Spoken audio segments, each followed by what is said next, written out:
Welcome to the Geekcentric podcast, and welcome to our spoiler-free review for Arcane Season 2, Act 2. What are you planning? To watch it all burn?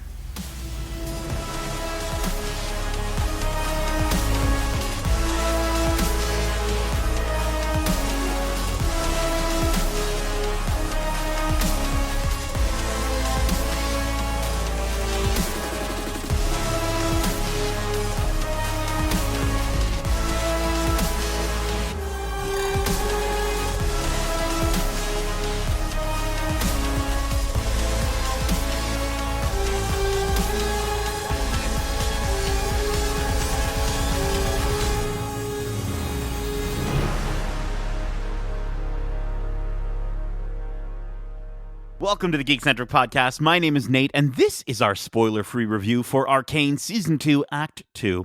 Special thanks, as always, to our friends at Netflix Canada for letting us watch this series early for review. If you're joining us for the first time, we are Geekcentric, a podcast focusing on the world of movies, TV shows, games, and all things geek-centric. And joining me for today's review, we have the jittery, jaunty, and jaded jinxer, Justin, the legend in his own league, Lawrence. In his own league. I love that. That's great. Nice little touch. Yeah, man. Happy to have you on board. But Excited. Listen, we could not finish this fight alone. So joining us from across the bridge, she's the mercurial marauder who's in love with Vander's daughters. She's Megan, the master of champions, Chambers. Absolutely. We are... Oh, we're back. We're finally back with this series. Arcane is back in our lives. I remember back in November of 2021, pretty much almost exactly 3 years ago, this show kind of felt like it came out of nowhere, at least for myself. I knew of Riot Games. I knew of League of Legends. But this show, I think, was such a delightful surprise when it showed up in our lives. And I don't think it was on any of our radars necessarily. I don't think we didn't have a chance to review the first season. So I kind of wanted to start, not necessarily, not going to talk everything about season one, because this podcast has to be, it's somewhat relatively shorter than 5 hours long. But I'd love to know for each of you, Megan, we'll start with you. What was your experience with season one like? Well, as everyone maybe who's been a listener for a bit knows, I am first and foremost an illustrator. And at the time of this show coming out, I was really just coming into my own with my artwork and what I wanted to do with it. So I was spending every single day as much time as possible at my desk drawing. I was in a space where I was given the gift to do that. So I'm very fortunate to have had that time. And I think it just was being a part of the art community on the internet that brought Arcane to me. I had no idea what League of Legends was before this show. Never played the game. Now looking back at the game, it's not really my style of video game, so I never would have reached for it before. And then, just seeing artwork of Vi and Jinx online everywhere, I was like, I feel like I need to watch this. And the artwork and the art style of this show and the animation style is really what got me started. But that third episode of the first act is what hooked me. Yeah. And I couldn't stop watching after that. Yeah. It's I think it captures you. I just remember just thinking like, wow, like this is just so mesmerizing. Justin, were you mesmerized in your experience with season one? Oh, yeah. Like for me, as someone who loves animation, I think I've gotten to the point. It's more or less about how story and animation are married together. And in my opinion, Arcane Season 1 is like, it completely nails that. It's a masterclass in showing both the storytelling and the animation and that marriage between them so beautifully. It's balancing stunning visuals and an epic narrative. And it's just the proof that animation can really carry a story with this kind of weight and with this kind of character focus that it feels like it's not even animation anymore, right? It's Yeah. just emulating life, and every frame is of Arcane Season One. It felt like a piece of art. It's gritty, it's imperfect, yet it's vibrant and clean in certain areas. Like it's just packed with so much detail. And like I'm gonna probably butcher the name, but Fortiche Studios, Yeah, Fortiche perfect. Production, yeah. Fortiche Productions, Fortiche Studios. You can clearly tell that this is an animation studio that doesn't look at this as just, punching out movies that are just for general audiences. They're very much trying to have an artistic impression with what they're doing, and that stems right into the incredible storytelling. Like, you got complex characters, real emotional arcs, and just this deep, rich world that you just get pulled into. Like Meg was saying, I had no idea what the fuck League of Nations was. Or League of whatever. Legends. You still don't League know of what it Legends. is. There you go. I don't even know. I don't even care. Like, I just love that this Yeah. was birthed out of this idea of saying, well, we want to give this game more context and more story. And this is what we got, Arcane Season 1. So Yeah. this show has twists and turns, and every one of them matters. You just need to make sure that you're along for the ride. And the music that is featured throughout this entire Season 1, and we're getting it in Season 2 as we speak, but it hits so perfectly, and it amplifies every mood. It makes everything feel so much more epic. And of course, the voice performances, it all comes together to really talk about how there's this beautiful marriage between animation and storytelling and all the facets that go into making animation. It's not just the visual, it's also all of that stuff, like the music, the sound effects, everything that helps to give it that life that feels so much more than just, I guess, like general animation. Do you know what I mean? Like, this doesn't feel like general animation. This feels like elevated art on a whole new level. And yeah, like, this was a sleeper in 2021. I was just like, all right, I'm just going to watch this. And I started and I didn't stop. I just watched it all. And I was like, yeah, I know we tried to see if we could cover it. So we had it on our board, but it was just, we didn't get the opportunity to actually do it. So this time around, I'm really happy that we were able to do something and at least talk about this show and how incredible it is, man. Yeah. I'm right there with both of you. I think it's crazy that it's been a whole 3 years since Arcane came into our lives, and I think it's been so long since, I think the ending of the first season. I know for me, getting into Act 1 for Season 2, I had mentioned to you, Justin, I wasn't feeling all the feelings that I wanted to. So what did I do? I instantly went on Amazon, bought the 4K Blu-ray, Ultra HD. Highly recommend if you have an Ultra HD Blu-ray Someone player. has a job. Do that. Right? Jeez. Do that on your, watch it on your OLEDs. All of you with OLEDs. But I highly recommend a rewatch if you've gotten to this point in listening to this and haven't started Season 2 yet. I think it is incredibly rewarding to do so. And that's what I did. But before we get into our discussion, I wanted to share a couple of facts about this series. Season 1 took 6 years to create, including the delays, and a budget of $80 million, which is crazy. Season 2 has a budget of $250 million. So it just goes to show, like, they, money, is being put into these things that are incredibly successful. And with how successful Arcane Season 1 was, it's like, yeah, $250 million. And every penny of that you can see on screen. It's crazy. Well, I was going to say, you can really tell that they didn't let that money kind of get to their heads in any way. They really stuck to the root of what Arcane Season 1 was.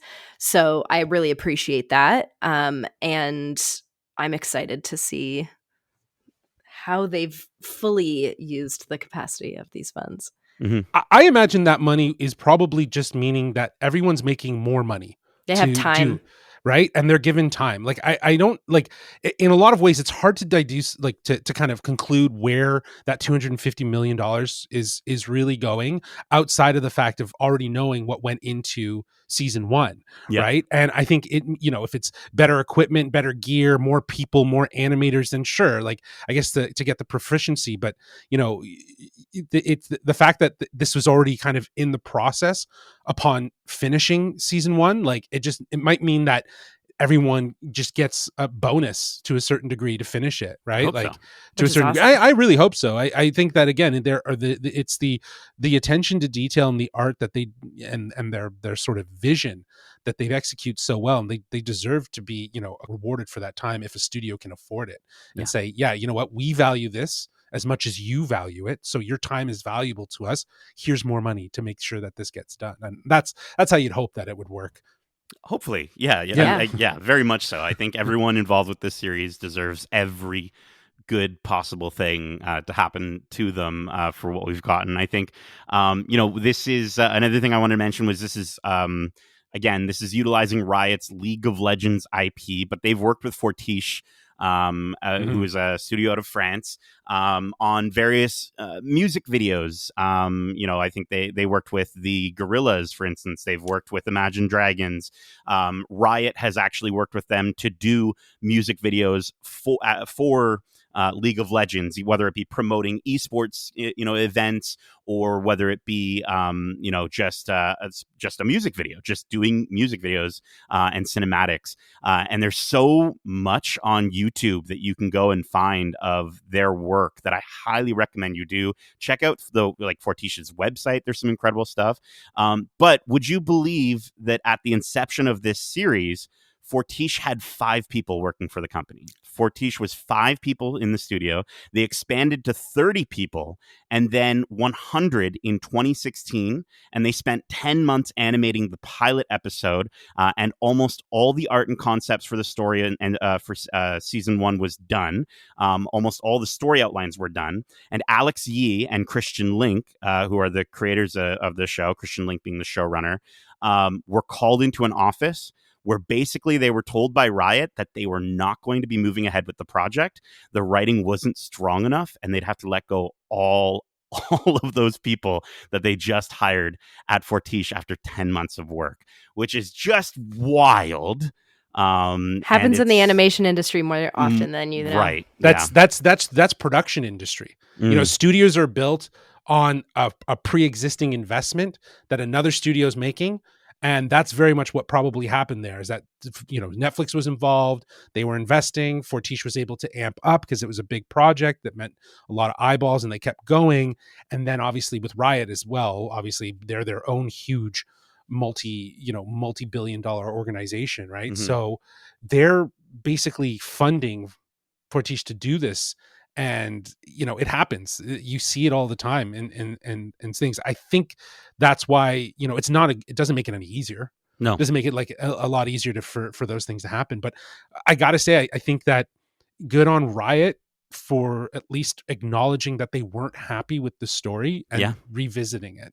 I think that's a bold move, and I get it. Like, there's a lot of people that are depending on it, but to think about the better product that we got, that maybe they, Fortiche got a lot of those people back, maybe not as many of those people because they went to find other jobs at other studios, because France is huge for animation, man. Like it's a big epicenter for all things animation. So it's like, I feel like, again, depending on what the whole strategy was, it makes sense why they decided to in their own gut believe that there's a better story to be told, because that doesn't always happen. And I think that's why we get some things that get greenlit that shouldn't be greenlit. Right? Well, and it's interesting that this is kind of something that I'm bringing up because there was also a news story that popped recently that was that apparently Riot was going to work with the Rousseau brothers, on a film, and they ended up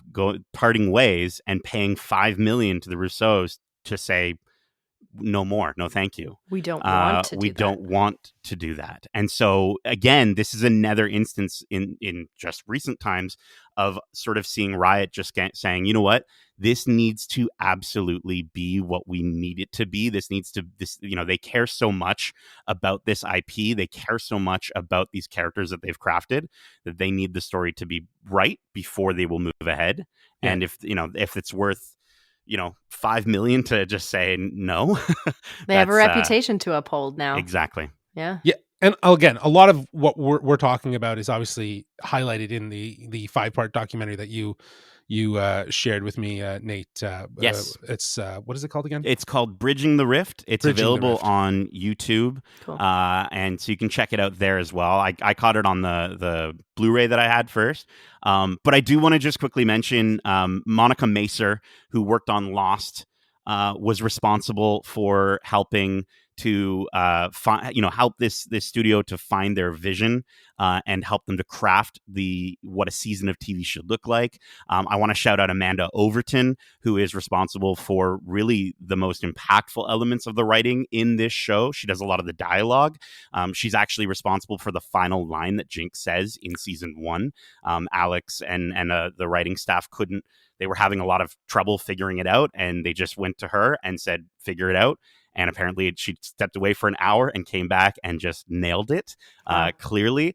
So huge shout out to the creative women in this industry who helped save this show. I just think it's phenomenal. And we wouldn't have this show without people like them. And then lastly, the other last cool detail that I want to shout out, and then we'll keep going here, is I just thought it was kind of neat. The animation directors, specifically one of them, his name is Arnaud. He's like the animation lead at Fortiche. He's in the show. He's in and I'm sure some of the other creators are probably somewhere in the show, but they in this 5-part series, you get to see a pretty comical look at his model that they built for him without pants. But no, he's in the show. He's in the Progress Day episode. He's the one on the big boat that sort of yells like "Happy Progress Day," and he's kind of drunk or whatever. So really, really fantastic. So yes, I highly recommend, as Justin said, go check out Bridging the Rift on YouTube. So good. It's really good, and the production value is up there with this show. It's it's a documentary. It's well shot. But the story is there, and the 5-part episode, the way they focus on it, is really well done. I love the idea that they're looking at all of the different stages of the process and how this show got made, the areas that it fell, and the shortcomings that it hit, and I think that it feels so much more earned and appreciated when you get to the end, and you really do start to see they've spent so much time living in this bubble and trying to make this show at 6 years long and plus probably. And, here it is finally. And they're seeing positivity. They're seeing fans connect with it. They're doing everything by the book for the fans of their game, of their property. They're not concerned about what everyone else is doing with what they're doing. They're concerned about what they're doing with their property and how they do it. And you just get to see that. And it's such a beautiful thing to have Riot find Fortiche and just have this evolution of a partnership that really does become they're both producing the pieces of art that are making them better and stronger. Mm-hmm. Right. And the fact that the writers had to come in, Monica and Amanda, their background, their knowledge, their expertise to help elevate this story, because I think the Alex and Christian thought it was just going to be scrapped, but they were able to take what they were able to build and build it even better with more of a vision and more and that female perspective that I think really hits in a lot of ways. It really does tie right back to these characters and makes it so personal, so personal. Yeah. I just go check out that documentary. I think you're really going to love it. Let's get into season 2 here. I'm going to give a synopsis here, and then we'll really get into our thoughts on these first 2 acts. From Riot Games and Fortiche production, Arcane returns this November on Netflix, and in this final chapter, Jinx's attack on the council sets the stage for a dire escalation of conflict between Piltover and Zon. The animated series, based on the League of Legends game and one of Netflix's most successful animated series ever, is created by Christian Link and Alex Yee and stars Haley Steinfeld, Annie Award winner Ella Purnell, Katie Lung, Reed Shannon, Amira Van, Mick Wingert, Ellen Thomas, and Brett Tucker, amongst a bunch of other very talented folks. Act 1 is streaming now on Netflix, and Act 2 drops November 16th, and then Act 3 is going to drop on November 23rd. Now we're going to get into season 2, and I think this discussion is going to be a little bit different because we didn't get the screeners for season 2 when we thought we would. So we weren't able to get our spoiler-free thoughts out on time for Netflix to drop Act 1 in a spoiler-free capacity. But I'd love to talk about Act 1 in a spoiler-filled capacity, and then maybe, go into Act 2, and obviously we will be keeping things 100% spoiler-free for Act 2.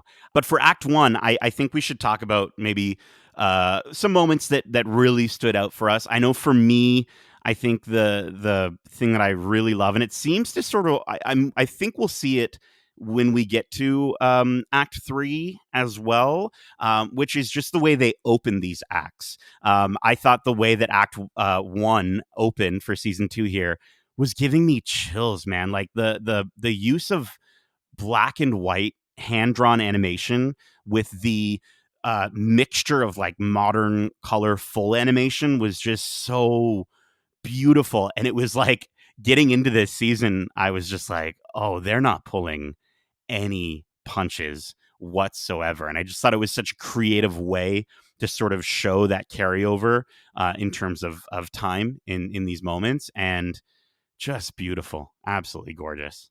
How about for you guys? I think at the end of episode 1 of season 1, like that glow up when you see them all in their costumes and their outfits and the music hits, and Mike Shinoda, dude, heavy as the crown, yeah, Linkin I'm just like, Park, dude. I'm like, okay, cool. I'm like, okay, cool. I'm hooked. I'm ready to go. And episode 2 definitely gets a little darker. But I think that the emotional beat for me among these episodes, it has to be at the end of episode 3 when Isha jumps to the rescue for Jinx, and it was just really, really cute. And she's just absolutely adorable as a new addition to the thing, and I think it's in a lot of ways softening Jinx, as we know, and it's making her kind of almost have a conduit to look at Powder. Mm-hmm. Do you know what I mean? Yeah. Like when she looks to see herself. Isha, she sees Powder, right? Yeah. And she sees herself. So I think it's that moment really, really did hit. But like there's also the thump, the chest pounding. That was like epic. And like, again, just the actress, I know we're probably going to talk about performances, but the actress Ellen Thomas, who plays Ambessa, is like, just, my God, like we'll get to it. Save it. We'll talk more about Ellen Thomas for sure. Yeah, and so like just to have that presence, and then to have that intensity to it, it felt so empowering. And then the way the music is just hitting.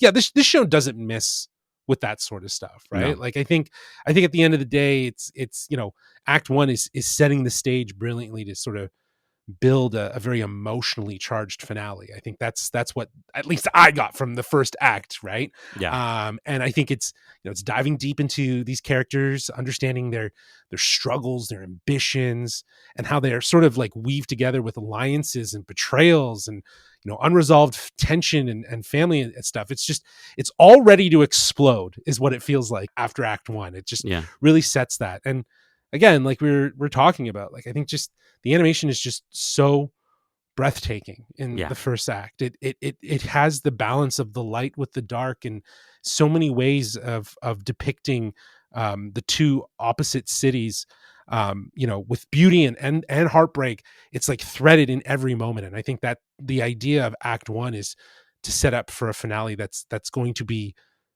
as stunning as it is devastating. Like it's going to be brutal. It's kind of this beautiful mix, right? And I love that this show finds balance in so many different themes.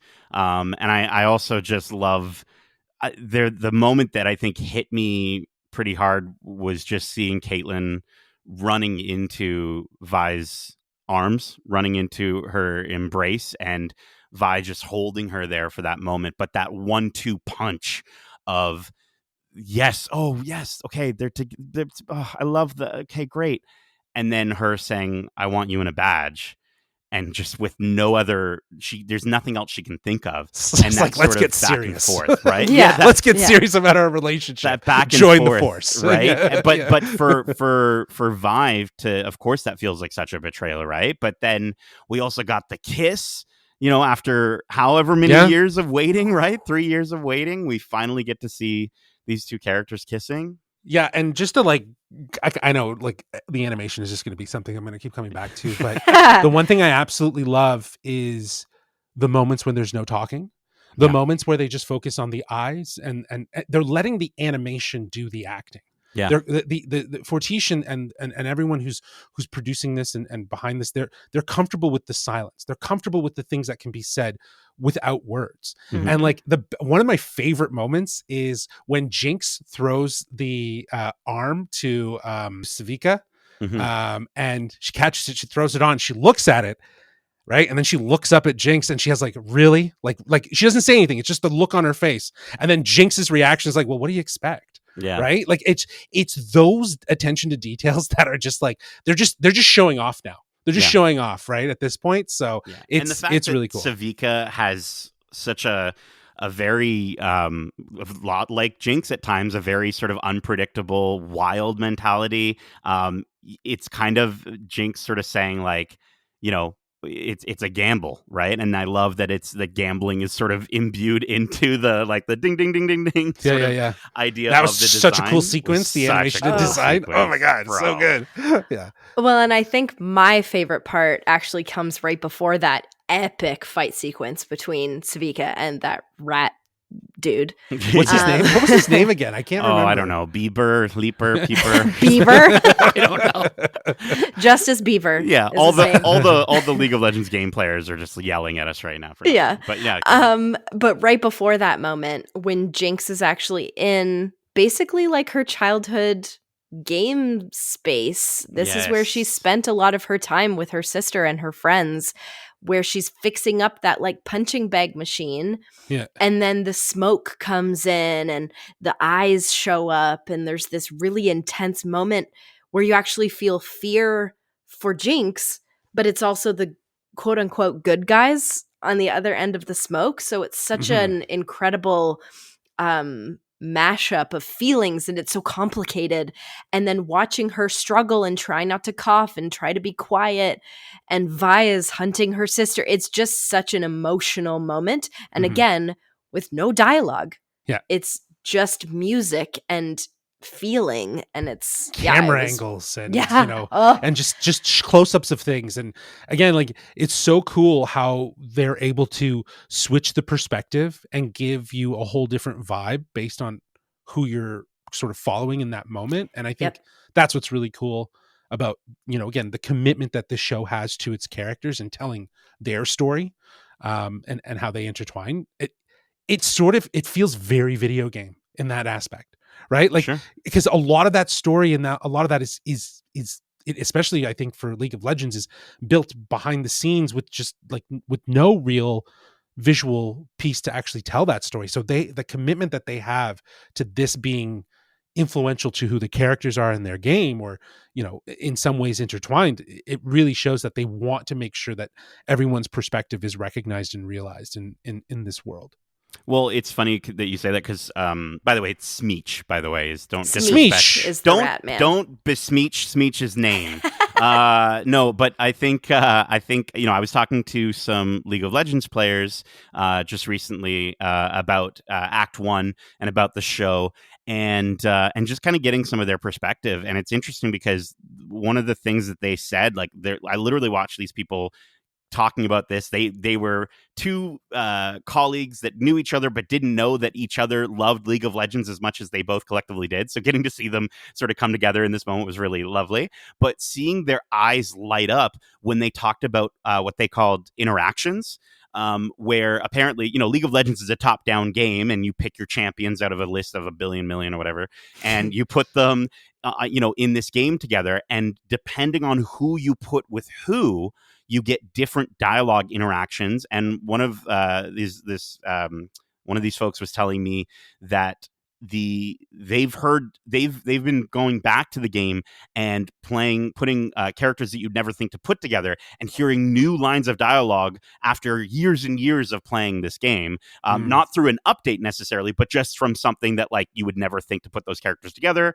And so to see their eyes light up just from moments, interactions, lines of dialogue, it's like, yeah, this world needs to be explored. These people, these fans want this so bad. If little lines of dialogue were highlights for them out of this experience, then of course they want a full story. The only other moment I wanted to mention, and then we're going to kind of get into some stuff in terms of spoiler free for Act 2, and again, we can keep talking about Act 1 and stuff like that, just this season in general.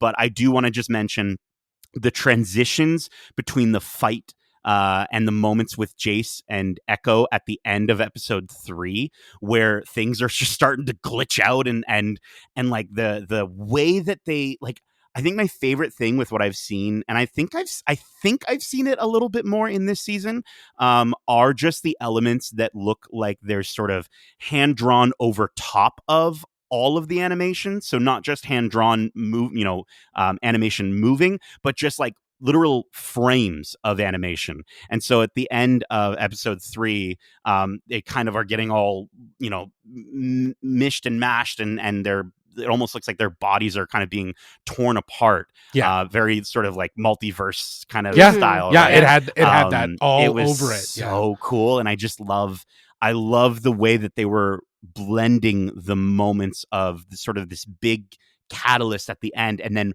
finding out that Mbessa has been up to this the entire time. She's just been stoking both sides, and just for war, for something that we aren't fully aware of, and it's just super cool.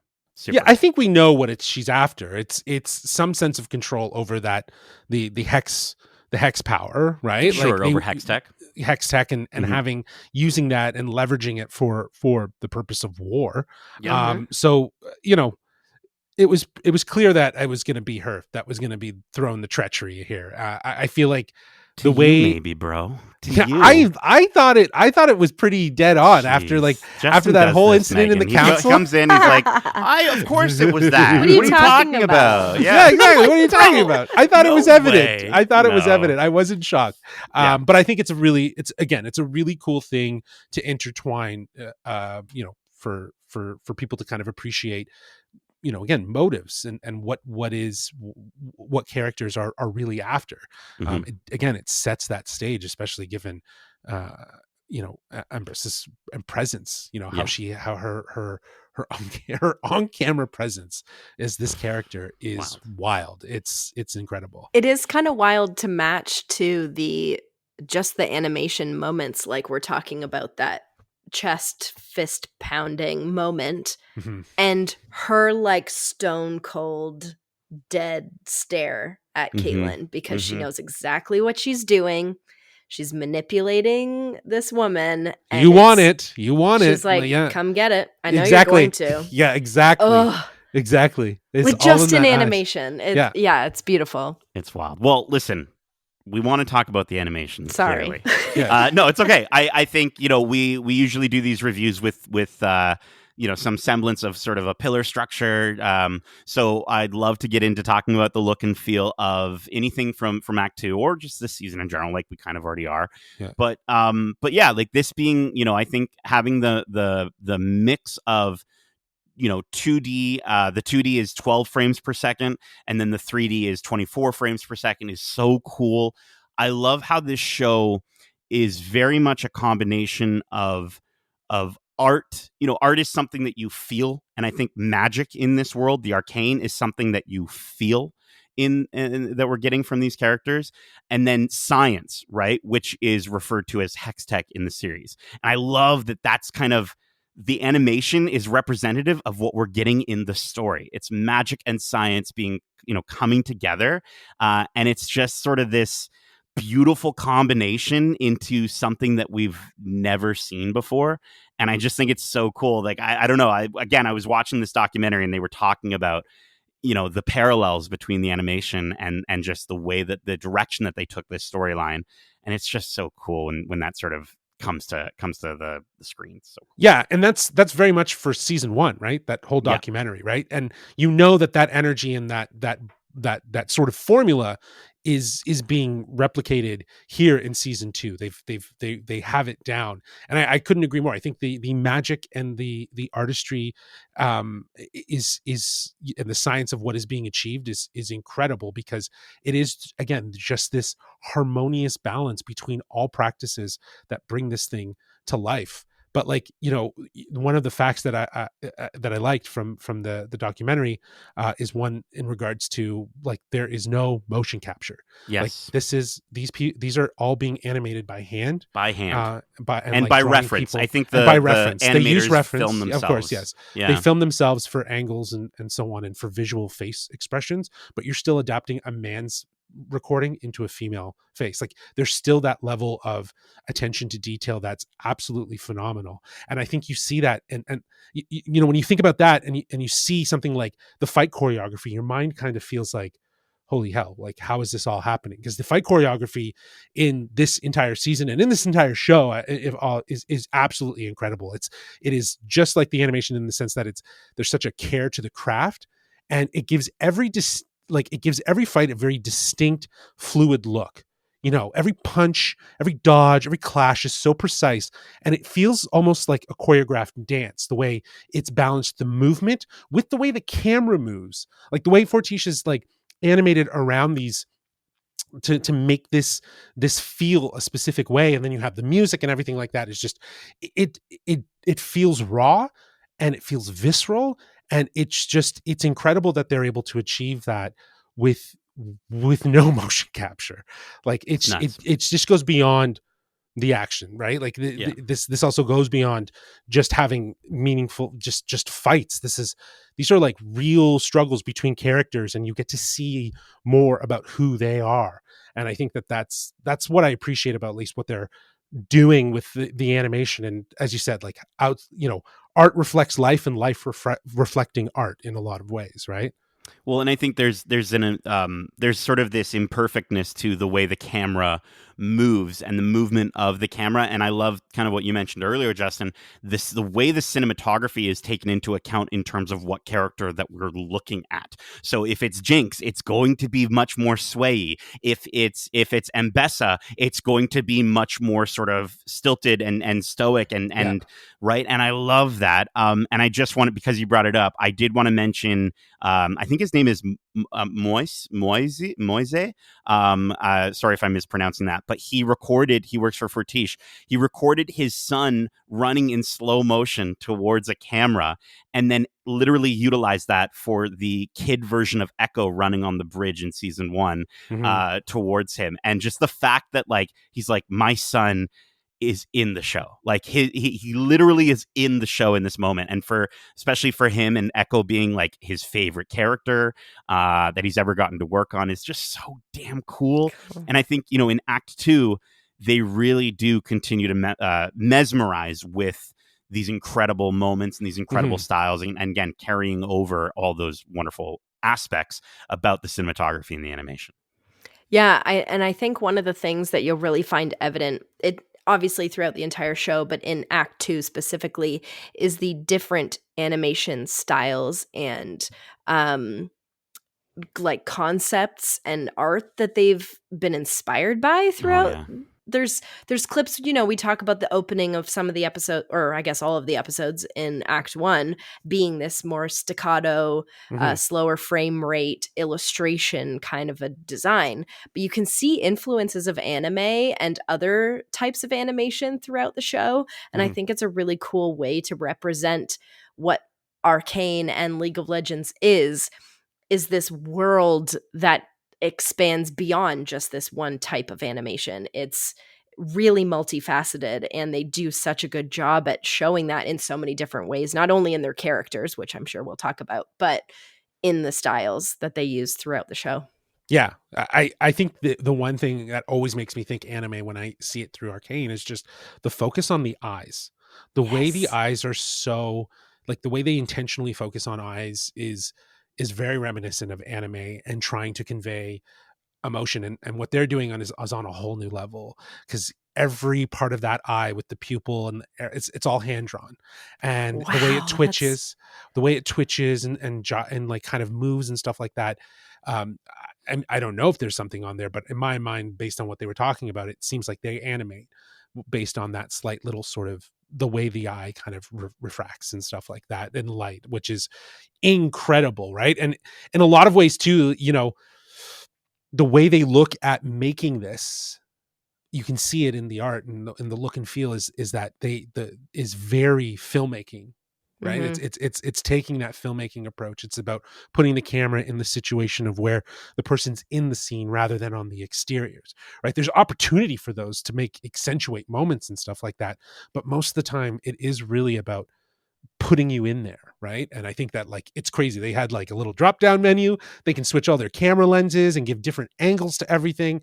And I think it's so cool that that's like readily available for them to switch through and be kind of like cinematographers and figure out the angles that they want to shoot something in, to kind of, again, allow the narrative of the story to unfold visually rather than relying on anything with the words. Well, I mean, Justin, you know, another shout out to another Netflix, animated film Blue-Eyed that Samurai? came out. Well, actually, I was going to go over to Ultraman Rising. There is one sequence in that where Ultraman is punching, and it cuts through. Like, I think it's like maybe 1, 2, or 3 very quick frames of hand-drawn animation, and I love that we get a lot of that in this, especially in Act 2. There are so many moments with some characters where I literally was just wanting to pause it and go frame by frame just to see the spots where they were just like, literally, it's sometimes it's down to a single frame, but you catch it and you see it, and it's a full hand-drawn image that you're looking at with nothing involved with the computer, which is so cool.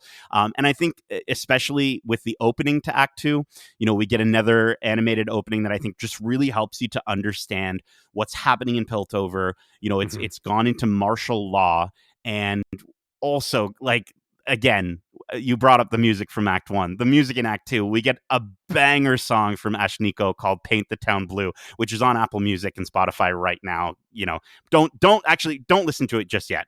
Watch it in the context of the show and then go back and listen to it. But it is so badass. It's such a cool way to show you what's happened since Caitlin and Mbessa kind of took over Piltover. And the rest of this music in this act will not disappoint. The amount of times I kept asking Siri, you know, what song is this? Because I just thought for some reason that it would be a song from an artist on this album or this album, and to have it come back every single time and be like, no, you dummy, this is Arcane Season 2 album. Just accept the fact that all this music was made for the show. Made for the show, and it's so cool. And yeah, there is one specific song, and I mean, I'll even mention it again when we get to talking a little bit about story and spoiler free, but made me bawl my eyeballs out, and it's going to continue to make me bawl my eyeballs out, and I love it. It's so good. But that's look and feel. But let's get into performances here. I think we have to start with Vi, right? I think Haley Steinfeld, Vi is in a very dark place in this section of the story, and I think Haley is just absolutely continues to be outstanding. I mean, I love the change up. If you've seen the trailer for Act 2, or even just Season 2, you've already seen the change in her look here, and I think Haley just does such a good job with Vi in the quieter moments throughout this part of the season. I think it's really cool to kind of get this character that can be so incredibly tough and so incredibly vulnerable all in one package. And with where Vi is in this part of the season, you visibly see it in the character design, and I think Haley does a great job at sort of embellishing that. And also, just to think that Haley is tied to what are my 2 favorite animated stories of all time, between this and the Spider-Verse films, is crazy. So yeah, shout out to Haley Steinfeld as Vi. I think she's killing it. Yeah, she's bringing, again, it's crazy to think about how much the acting, the silent parts of acting are them versus the animation. Mhm. You know what I mean? Like how much of that is, are they leading in with that and then they're leaving Haley to do it, or is Haley doing it and then they're kind of like, oh no, let's keep that. So it's to understand where the quiet parts are for acting is in animation is I find very, very hard, because I feel like it's the animators that are really doing that are giving you those eye expressions and stuff like that. And I think the way Haley has brought sort of a sense of broken confidence in her voice. There's a sense of, I know what's right, but I don't believe in myself every Yeah. time. I think being able to hear that in someone's voice is such a, it's a hard thing to achieve, but to get that sense of that's that she's so broken that she doesn't even trust her own instincts, and based on what's happened to her, and she feels like she deserves whatever she's in right now, especially as we find her in Act Two. I think, again, that's performative in my mind. Like, it's just like, wow, like you've transported me to understand the character, and I feel like you and I were both very shocked, Nate, to find out that Ella Purnell was Jinx. We never put two and two together. We were huge fans of Fallout Season 1, Fallout and Yellow Jackets for and me. Yellow for Jackets sure. for you, yeah, for sure. And I think that to know that it's Ella was kind of a shock, because she has a British accent and she obviously can turn it off, but she does it so well. And I think it's the inflections of crazy that I enjoy, where it's a little raspy, it's a little poppy. You don't know if you can trust her. She's also damaged on a whole other level, and you see that manifest itself in so many different ways with her character and in her voice and in her performance. And to have that range, Ella is absolutely fantastic. Like, she's bringing so much to this character that feels like she understands Jinx like no one else could. Yeah. And also the majority of the comedy, which again is so dope. It's like, it's funny because they said they didn't want her to be like a Joker, but like, I can't help but feel like she's not a Joker, but she's like, she's a Joker Harley Quinn mashup with a whole other personality. I think her inflection and the way she talks and her demeanor and her sort of even her vibe and energy, she feels very Joker Harley Quinn-esque, right? But Totally. she is obviously, and I'm like, that's fine if you want to do that. It's all about remix. It's it's kind of humbling to say that maybe there's two characters that you mashed up and you made Jinx out of whatever, but it's not a bad thing to say that. I think it's incredible to see how maybe some of that might have been influenced in some ways to kind of give her own perspective of how she can approach that character, like an inspiration almost. Yeah, exactly. Yeah. I also am obsessed with Jinx. I was in the first season, and it continues through this season. I want to shout out Katie Lung's performance as Caitlin. You were surprised about Ella Purnell. I did not realize that Cho Chang was in this show. Chang, oh my bro. God. That's crazy. And she's phenomenal. The anger that Caitlin holds in this season, Katie Lung does such an incredible job at portraying that. And I would never have known that was the same person. Obviously, time has gone by, so Katie is aged and is not a child in a movie anymore, but she just really brings this deep-seated loss and fear and anger and this complex confusion about, like, do I fight for my city or do I fight for love, or what am I really fighting for here? She brings all those complicated emotions to Caitlin's performance, and it's unbelievable to watch.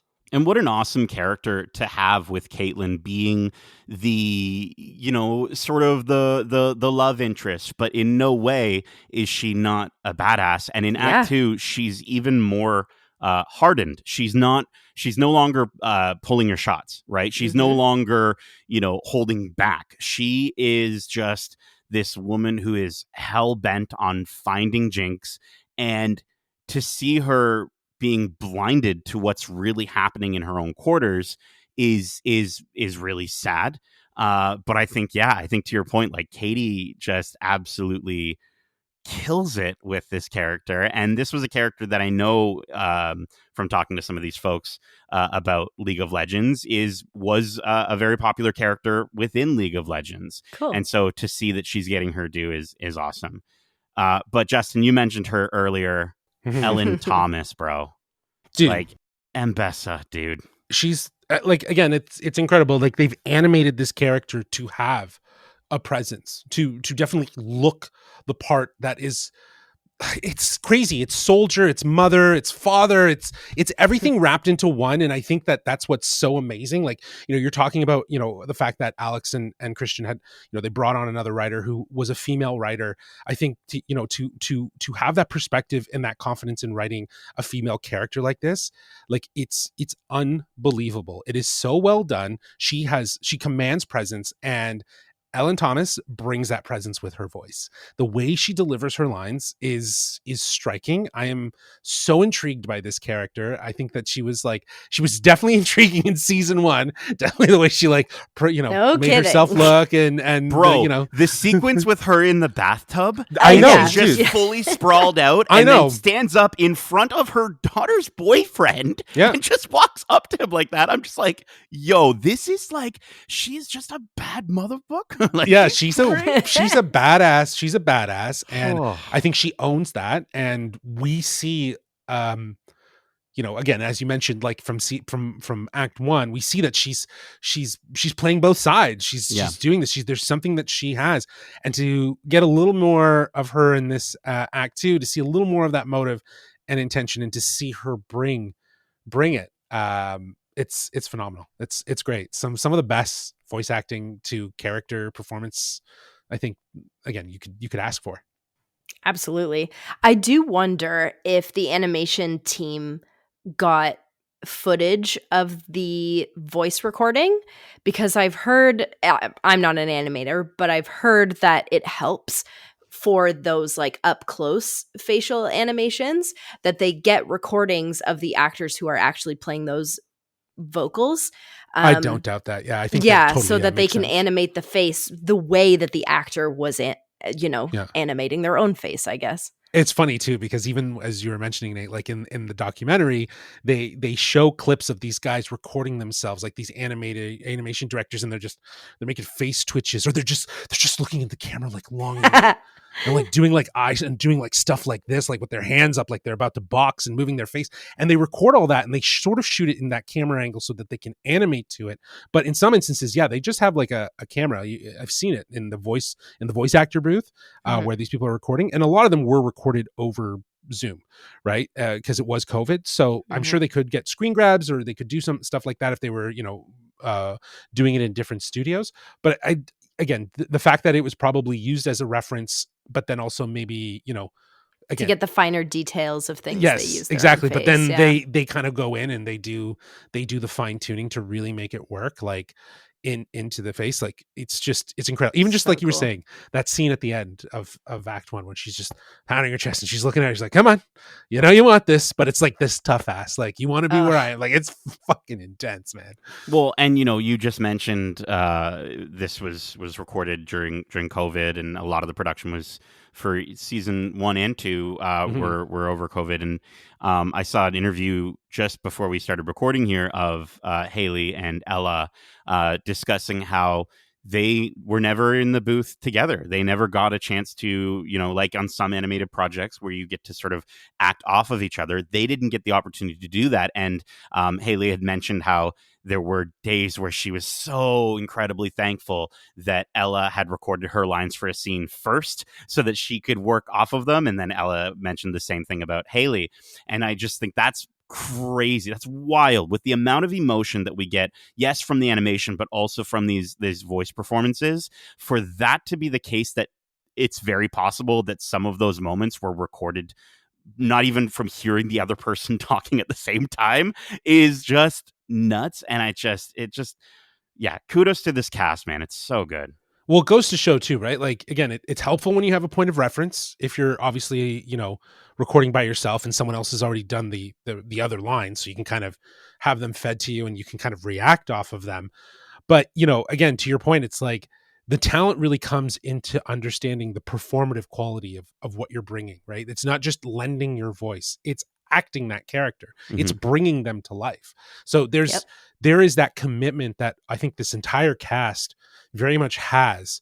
And I think it really stems from the commitment of the animation, the commitment of the story, the commitment to the characters, right? It's just like everyone's a firm believer in everything that this project has kind of like in its production process, that it's like it's all works of art in some capacity. Every right? single person that worked on this show is important to the show, and it wouldn't have been the same without them.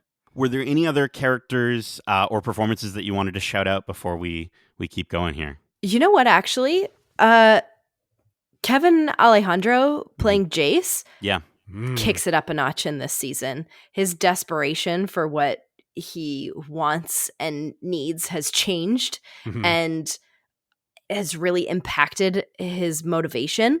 And he really does a great job at maturing Jace and bringing him to this new level that I feel like he was just kind of this kid who was excited in the first season, and he'd, put his whole life's work into Hextech and creating that thing with his best friend Victor.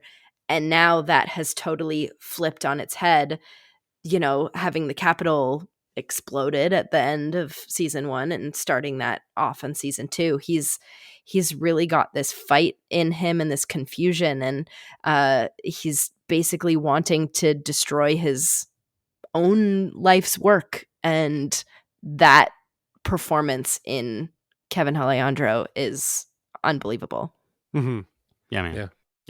Yeah. No, he's definitely changed and in this next act for sure. Let's talk about the story now. I obviously, again, we're going to keep things completely spoiler free, so these are just kind of our impressions, and if there's maybe elements again in complete spoiler free capacity that worked or maybe didn't work in this second act, again, I want to mention I cried twice, maybe 3 times in watching Act 2. And in fact, Megan, I rewatched Act 2. You were watching it for the first time before we came into recording here tonight. And I was like, found myself crying again. Like there's just so many moments that will get you to feel so many emotions in this section of the story. I love the relationship with Jinx and Isha. And there's just this element of found family to this section of the story that I wasn't fully expecting to sort of see them do in the way that they've done. And I love, we mentioned her earlier, but I love Isha very, very much. As you were saying, Justin, Jinx gets to see Powder in her. And I think as an audience, I think we're getting to see the best parts of Jinx and Powder combined into this character. And absolutely fantastic. Yeah, this, again, to see, I guess the highlight from having Isha added to this new story and to see it in Act 2 is to see how, again, Jinx is sort of softening around the edges, and she sees herself in Isha, and that is helping her kind of reconcile with her own, I guess, trauma in a lot of ways. Because I think this is, this show's talking about, everyone carrying some serious baggage from decisions made, relationships broken, betrayals. It's a soap opera if I've ever seen one before, but it's done so well. And I think the layers, again, with Act 1 setting the stage for, what can only be described as epic. I think Act 2 comes in to really stoke the flames to that, to really amp up for what will be an incredible final act. I hope it's incredible. Like I'm really looking for, like, the art's going to be there. Everything is. It's just it is this commitment to the story, because again, and wow, closing out these characters. But we're all under. I don't think I've found anything online, but we're all under the agreement that this is it, though, for Arcane after season 2. It is. It's already been confirmed. Yes. Yeah. It is So it is done. Right. So like it does feel like there is still a lot of stuff on the stage here.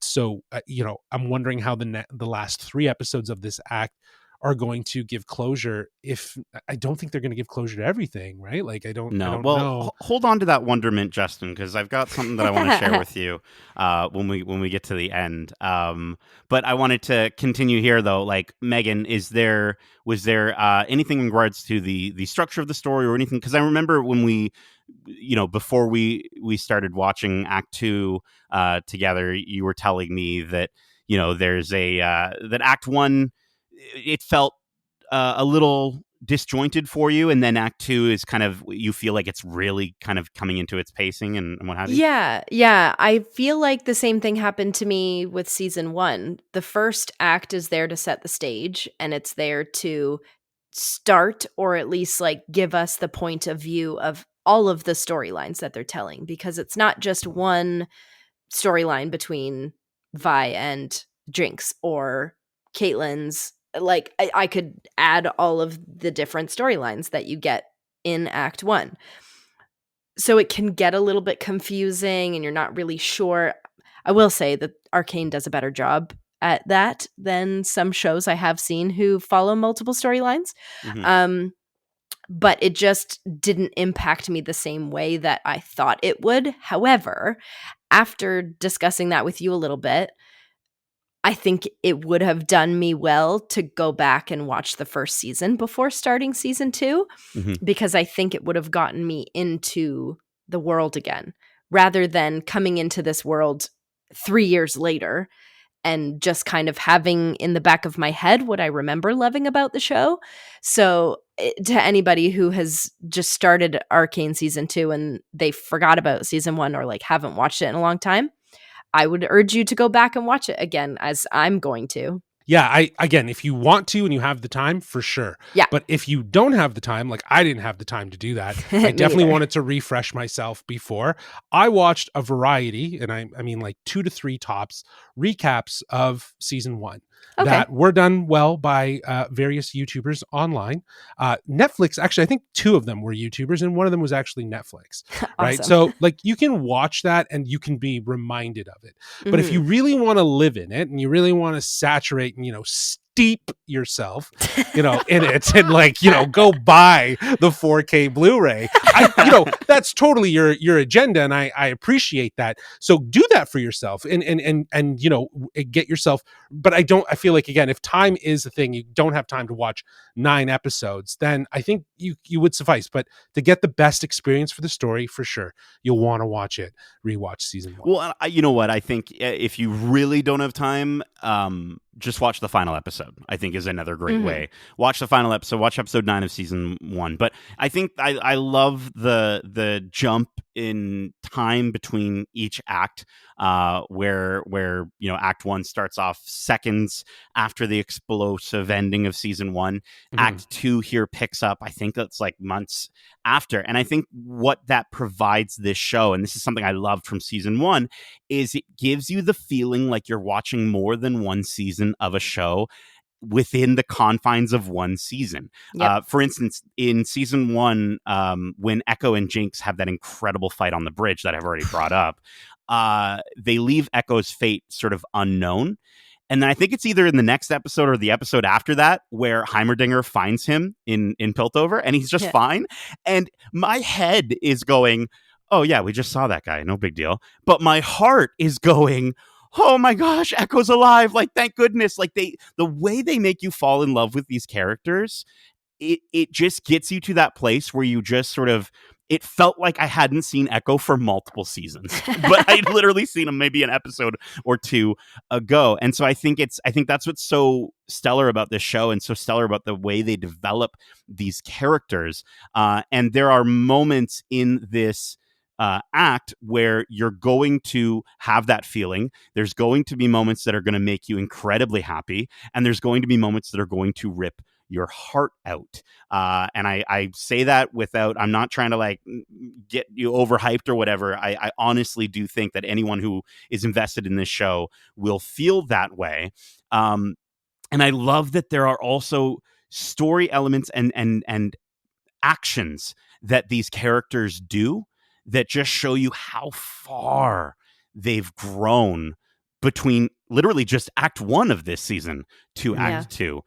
It's really, really neat. And again, we talked about Jinx, and there's just a moment that Jinx has in this, and a decision that she makes that just sort of makes you go like, wow, like without even saying anything, they've just shown us how much she's grown. There are definitely some surprises in this act. They kind of all sort of come out of nowhere, and to me, there's one thing that came out of nowhere that I really, really love that I'm not going to say anything about. And then the other two that I think for me, it might be the only negative thing that I can say about this series. And this was specifically in something with Act 2. At the end of Act 1, we got the tease for Black Rose. And I'm not going to say anything about what that entails. And then we also sort of saw like what the heck's going on with Jace, Echo, and Heimerdinger. And to me, with this second act, those elements do feel a little bit rushed. And there are parts with them where I know if I was a League of Legends player, they would pop off. But because I'm not a League of Legends player, they're very interesting. They're very intriguing. But I'm not popping off the way that I feel like they want me to. There was a moment outside of these, actually, there's another moment that I can think of where, Megan, you and I kind of just looked at each other watching this, and there's sort of this single line where a character is they just say something about a character, or they call this character something, and they sort of leave a little bit of a beat for it. Mm-hmm. And both of us were kind of like, cool, I guess. But it's not, for a League of Legends player, having looked it up, y'all are going to be really excited about some of these reveals. And that's really cool for you. But I think that was the first time ever with this series where I sort of felt like, you're missing out on something. I'm missing out on something. They're leaning a little bit more into the League of Legends players. And having watched a lot of the documentary and realizing like that the League of Legends players are who they are making this for, I'm giving them a little bit of a pass for it. But that, I will say, like, if we're really going to nitpick here and pick at things that maybe don't work for this act, that would be the only few things. But there's a whole other act of this series that might have me just completely be eating my words on all of this. And you know what? That's not a bad problem either, because I think that shows that they're doing what they set out to do, was to create a show for the people that love this game. Yeah. So the fact that it maybe doesn't hit the general audience the same way it will hit League of Legends doesn't mean that it's going to turn those general audience people away. Sure. Because like you said, it's not going to make me stop watching the show. No. But it's just something that's not going to hit me the same way. I could say that about Marvel right now. They're so deep into the comics that for someone who's not a comic book reader, I'm not going to get every character reveal that they have. And that's okay. I'm going to learn who they are eventually. It's just not going to hit me as hard right off the top. So there will be moments like that for us because we've never played the game. For sure. But I think the big thing for me was just I would be more excited and okay with the fact that these things sort of feel like they come out of nowhere. Like I understand they're surprises, but they kind of feel like it just sort of happens. Yeah.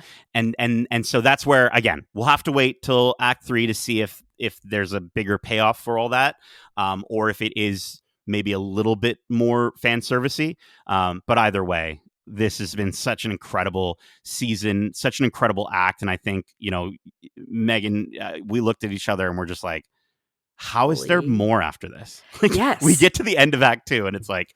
But also like, I need a little bit more because I need some loose ends tied up. Yeah. Yeah. And I know that they will be, because even at the end of Act 1, I was like, I wonder where they're going to go with that. And then they answered all my questions. So I'm excited. The questions that I have right now, I'm so excited for those to be answered in the next 3 episodes. Cool. Well, before we wrap up, is there a specific episode I wanted to ask each of you? I have mine for sure, but I wanted to ask each of you, and Justin, I'll start with yourself. Is there a specific episode from these next 3 episodes that fans are about to get that you are incredibly excited to see the internet pop off for? Yeah, it would be episode 6. This Act 2 feels like The Empire Strikes Back in a lot of ways. Oh, And I think that you're speaking to my heart, bro. I think that episode 6 is very much the realization of that. And like it's emotionally charged episode. And did you cry? Tell me you oh, cried. yeah. Oh, yes. Yeah. How can you not cry? Yeah. Are you kidding? And the thing, again, not to like build it up, but like it's just, again, the attention to the emotions and these characters and the way they're feeling, and it hits with you too, right? And they're not saying anything. It's just the way they've animated, them and made these characters the way they are. It's like it hits. So, I'm excited for people to see episode 6, because then you're going to be like, give us more. We want the next act now. Yeah.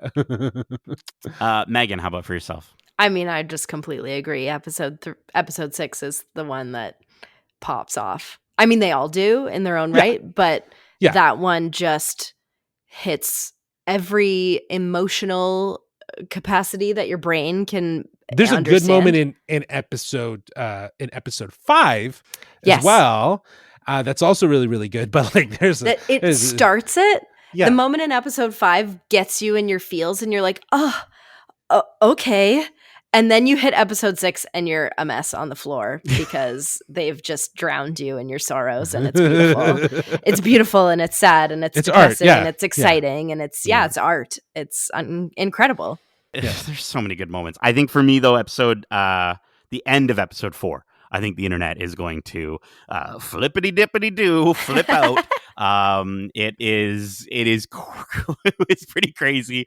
I know the first time I watched it, I fell to my knees. I was just so shocked. And even just the moment leading up to, there's all I'm going to say is it's an action moment, and the music is thick. That's how I would describe the music. It's thick. Okay, so get ready, because I think for all these episodes, for this entire act, you're going to be so excited. And yes, after this act, we get one more, and then it is the end. But I did want to just quickly, before we leave, because Justin, you had mentioned earlier, like, this can't be the end. This can't be the end of what we get from Riot and from Fortiche.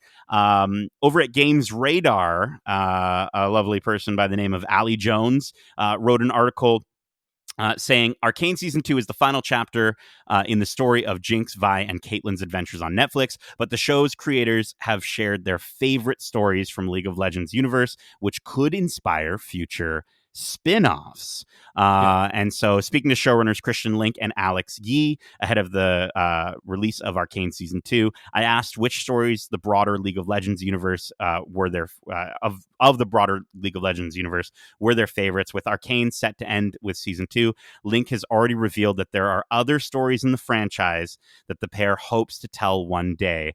And while neither was ready to confirm their plans for a new show, they did have some narrative highlights to share. And I'll just quickly mention, Link mentioned Demacia and Noxus. Apparently the Noxus Ionia invasion is really interesting. He said he also loves Bilgewater, which is a pirate haven, which is really cool, and like just a pirate story. And then Yi mentions the Freyjord, which is a harsh frozen tundra with a story dominated by 3 warring tribes. And it's also, apparently that story has also been told elsewhere in a Riot Games, and I have to look this up, crossover with Marvel Comics, apparently. Okay. So now I'm going to need to go find that comic. And so there's a longtime character named Ash, who is sort of a peace-seeking leader of one of the 3 tribes that they're interested in exploring. So we're getting more. Like for Riot, it just depends. It depends on it's got to be Fortiche. No one else, please. Work with Fortiche forever. But again, it's just the idea of how long that goes, and this is really special. I think that no matter what, if there's more stories to tell, you hope that they can live up to what this has done and what this has been able to establish. But again, a new project, a new sort of set of standards, a new everything, right? But it was interesting as well. Like, they talked about in the documentary, like they've been able to tell such a rich story with just 2 cities. There's a whole map that is like fully like they could fully explore with new cultures, new people, and all sorts of stuff. So that in itself makes me very excited for the work to can be continued between Riot and Fortiche, but we'll have to wait and see. But I feel like this is I'm okay with this ending if it ends, but who knows if everything that doesn't get wrapped up, if it doesn't, as you said, you use the word spin off into another series to shed light on another story somewhere else. So yeah, I could see that happening for sure. It's funny, Nate, in that bunch of things that you listed, they mentioned they're interested in trying out. The word Noxus is familiar. Yeah. Because I mean, they talk about that in... Noxus is brought up by Ambessa, and that's where she's from, right? And they mention Noxus a ton of times, and there are a few other locations that are sort of name dropped within Act 2 as well. Mm-hmm. So it could be interesting to sort of see if we get maybe a direct spinoff of Arcane, right? So not necessarily these characters, but the events of what happened in Arcane affecting and carry over a future story. I would. And is it called Arcane or no? Is it called something else? I guess it's called something. Probably called something else because I feel like this. Yeah, it would be something else. League of Legends. I think it's the way they go, right? The naming convention. Yeah. But that is it for our spoiler-filled and spoiler-free discussion for Arcane Season 2. We hope you enjoyed it, and if you did, make sure to subscribe to us wherever you like to listen to podcasts, if you haven't already. And if you want to write into the show with your thoughts on this series or any of the shows or movies we cover, well, let me just use my dope-ass Hex Tech-enabled gauntlets to punch Justin through the wall to let you know how you can reach us. Well, they can reach us at wearegeekcentric@gmail.com. That's wearegeekcentric@gmail.com. Or they can reach out to us on Twitter at GeekcentricYT or on Instagram at wearegeekcentric. I didn't even react to your punch. You're not even phased, I was going to say, you're going to put on your bitch mittens. But... Yeah, exactly. Yeah. And keep in mind, we have a ton of other great episodes covering the latest in movies and TV shows, including our spoiler-free reviews for Gladiator 2, HBO's Dune Prophecy, Venom, The Last Dance, Shrinking Season 2, The Wild Robot, Transformers 1, and HBO's The Penguin, most of which we really loved, we also just wrapped our latest watch club, speaking of which, for Agatha All Along, where we discussed the series in our weekly full spoilery detail. If you're like me and you're missing The Witch's Road, you can also check out our interviews with showrunner Jack Schaefer, as well as Agatha herself, Catherine Hahn, and Joe Locke. All of those interviews are available either right here on your podcast service of choice or over on YouTube at youtube.com/geekcentric. Now we're quickly moving in. I felt a little bit of a chill. I'm not going to lie. We're moving into the cold but cozy geek winter. But don't worry, we got some warm, hot content, warm, hot stuff coming up, like our thoughts on Moana 2 and Wicked, amongst some other really cool opportunities that we can't wait to tell you about. But for now, Megan, Justin, thank you so much for joining me for this review and discussion. And as we say, love ya. Bye. Peace.